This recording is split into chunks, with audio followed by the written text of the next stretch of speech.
Welcome back. Once again, it's your boy Abdul. I'm going to give you another quick video. Tips on what to look for when buying a probiotic.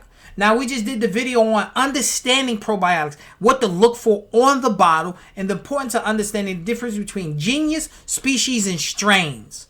Okay? Now I'm going to teach you when buying a probiotic, what to look for. Okay? When you're looking at a probiotic, first and foremost you want to do is look at the expiration date or the manufacturing date. This is very important. You want it to say, okay, best buy expiration date. Guaranteed potency by expiration date versus guaranteed potency at time of manufacturing. Okay? This is extremely important. Now, why do I say that? When you are buying a probiotic, if they tell you we guarantee this potency at time of manufacturing, that is not sufficient. That means when they're manufacturing it, and once they finish manufacturing, at that time they guarantee that this capsule will have 50 billion in there. But when they get shipped to you and when they get on the shelf, it's no guarantee.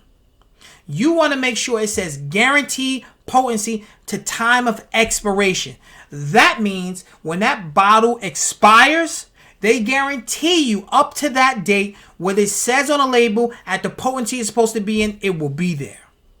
That's very important because sometimes you may buy something and it says 30 billion at time of manufacturing, right?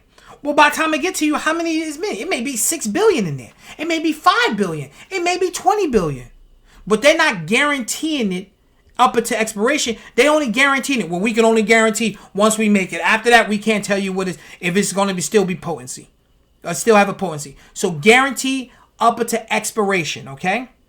Number 2, make sure it actually has strains in there. We went through that with the first video. So you want to look for the strains, okay? You just don't want it to always say acidophilus. Well, what type of acidophilus? You don't want to say just bifidolongum. What type of bifidolongum, okay?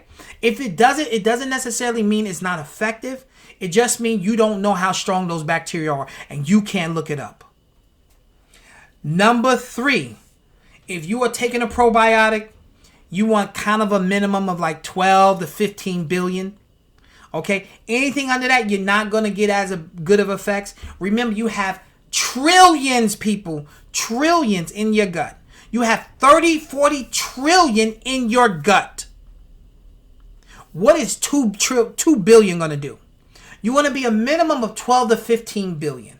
Okay? You want to get higher, the better. The higher you go, usually the better effects you'll get from your probiotic. Because you're dealing with trillions. So you need a higher billions.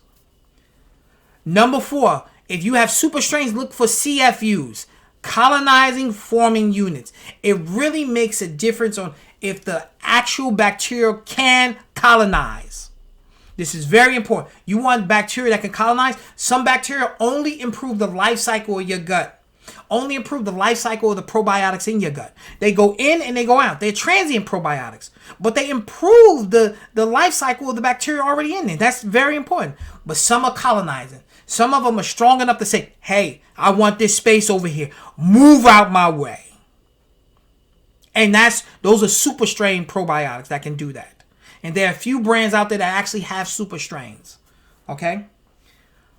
Refrigerated is usually better than room temperature stable. Not saying room temperature stable is not as effective, but refrigerated probiotics are usually a little more effective than room temperature stable. Okay?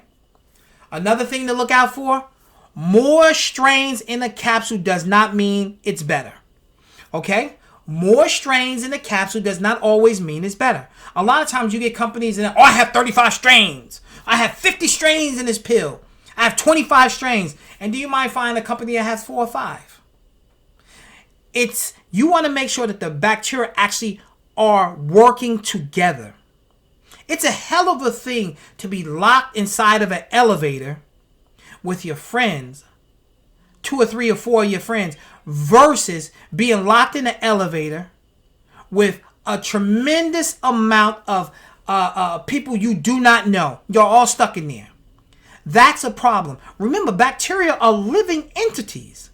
They don't roll with everybody. They don't roll with all different type of bacteria. They have their own group they like to hang out with. And sometimes when you have multiple strains, too many strains, when you actually test it, it'll say 33 strains. When you actually test it, there's only 16 in there. And why is that? Because some strains be like, listen, this is my place. And they basically starve off the other bacteria. So multiple strains, more strains doesn't always mean a better. Okay? So that's very important.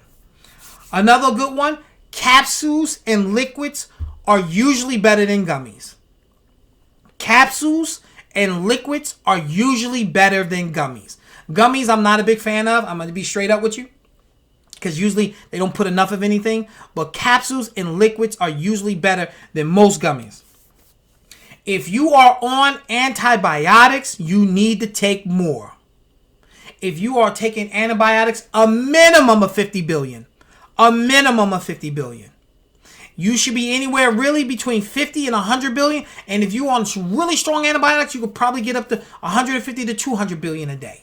Okay? So minimum of 50 billion if you are antibiotics.